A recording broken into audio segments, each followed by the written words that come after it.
Très chers amis, j'espère que vous allez bien. Alors comme vous savez très bien, en 2021, plus précisément le 10 décembre 2021, la vidéo qui contient la première histoire de la bibliothèque Les Contes de Grand-Mère, Silsilat min Hikayat Jaddati Al-Faqr Akli al-Miras, a été diffusée sur ma chaîne YouTube Saha Tariq Sbahi. Aujourd'hui, je reviens vers vous, mes chers auditeurs, ma très chère communauté. Je reviens vers vous avec la version en français du conte Al-Faqr Akli al-Miras sous le titre Le rat qui mange à la main du pilon. Et je vous promets, c'est parfaitement mon nouveau projet, et je vous promets de traduire tout l'œuvre, et j'espère que de tout mon cœur que ça vous plaira, que votre feedback sera favorable. Voilà, et c'est parti pour la première histoire. Okay. La première histoire, le rat qui mange à la main du pilon. Il était une fois, dans des temps très anciens et dans un passé lointain, ma grand-mère me racontait l'histoire de Sidi Abderrahman Mjdoub, un homme de grande envergure, immensément riche, dont la réputation résonnait dans tout le royaume. Il était commerçant prospère, propriétaire de vastes terres, de fermes et d'immeubles.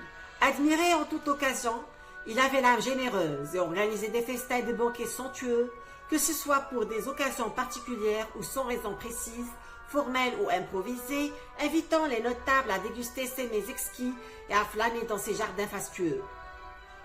Que la promenade à la ferme est agréable.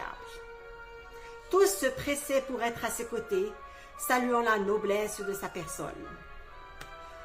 Et puis, survint la terrible crise. Sidi Abderrahman perdit toute sa fortune, son prestige et son influence. Coupé du monde, il ne reçut plus aucune invitation. Lorsqu'un appel arrivait encore, on vut de l'inviter à la toute dernière minute, sur un ton moqueur plein d'ironie et de rire, le jour même de la fête. D'une bonté qui frôle la naïveté, il continuait d'accepter les invitations. Il continuait d'y croire, apportant ses cadeaux précieux, mais sans plus être considéré, comme s'il n'existait pas, blessé au plus profond de son cœur. Ses espoirs brisés dans un silence indifférent, même ses proches les plus chers à son cœur détournaient le regard, ses espoirs s'effondraient dans le silence. Et quand il offrait son présent, on lui disait avec légèreté « Pourquoi t'es-tu donné tant de mal pour ce cadeau ?» Voilà le seul remerciement pour ce qu'il avait soigneusement sorti de son placard. Évidemment, les organisateurs de cette fête fastueuse ne l'avaient informé qu'au dernier moment, prétendant qu'il s'agissait d'une simple assemblée familiale sans protocole.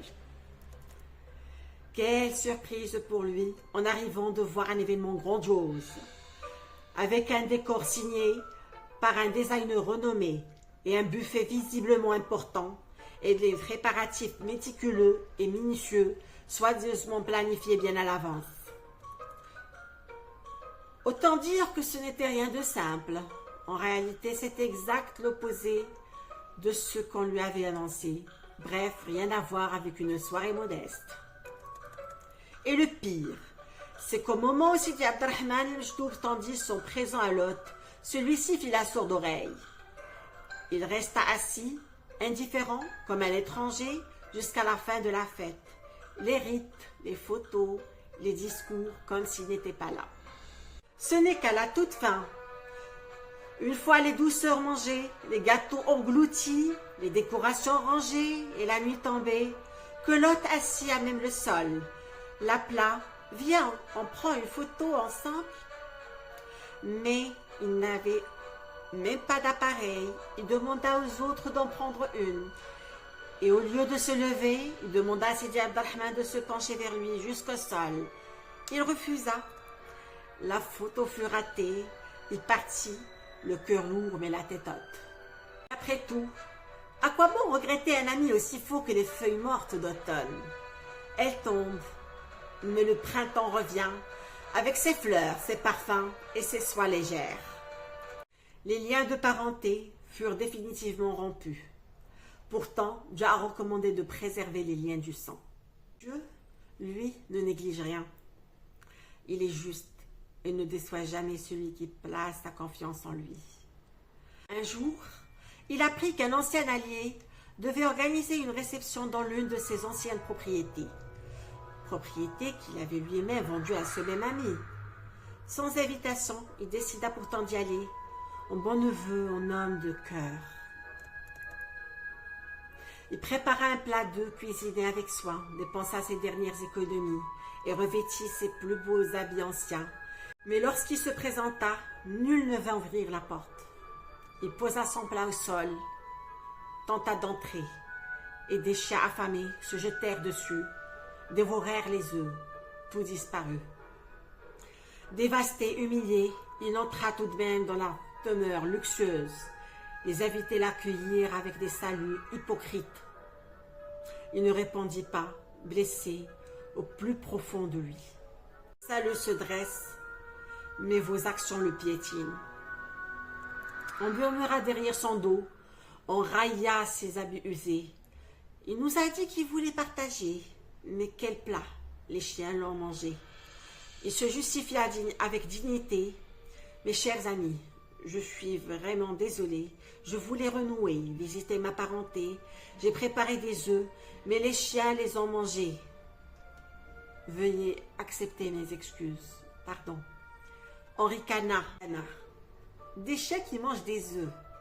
On leur donne des os, pas ça. Et s'en alla, le cœur brisé, les larmes aux yeux. Les jours passèrent, les années alternées, paix et guerre, amertume et pardon. Sidi Abderrahmane finit par retrouver richesse, santé et estime. Il revint dans la lumière au premier rang des réceptions, des hommages. Un jour, il décida d'offrir une grande fête dans l'une de ses belles propriétés. Comme autrefois, les invités affluèrent, certains sans invitation, tous attirés par la beauté du lieu, le prestige, la promesse d'un événement grandiose. Quand tout le monde fut réuni, il prit la parole. « Bienvenue à vous tous. J'en suis honoré en ce jour heureux. » « Et nous sommes les plus honorés, répondirent-ils. Alors il déclara, « Je voulais abattre un taureau et une vache pour vous, mais quand j'ai cherché mon couteau d'or, j'ai constaté, le rat l'a mangé. Il n'est plus tranchant. » Les convives médusés lancèrent, « Bien sûr, il est capable de tout, un mécréant. » Puis sa sœur, qui l'avait négligé, s'exclama, « Moi aussi, un rat a mangé la main du pilon dans ma cuisine. » Il répliqua avec finesse, « Tu n'as pas honte? Vous admettez qu'un rat a mangé un pilon? Mais de là à imaginer qu'il ait rangé un couteau d'or? Oui, les chiens ne mangent pas des œufs, mais un rat mange un couteau, voire la main du pilon. » Ébranlés, les invités baissèrent la tête, prirent leurs plus beaux souliers et quittèrent les lieux gênés et peinaux. Peu après, Sidi Abderrahmane Oujdoub s'éteignit paisiblement. Il ne regrette pas ces moments d'introspection, de pauvreté ou de hausse.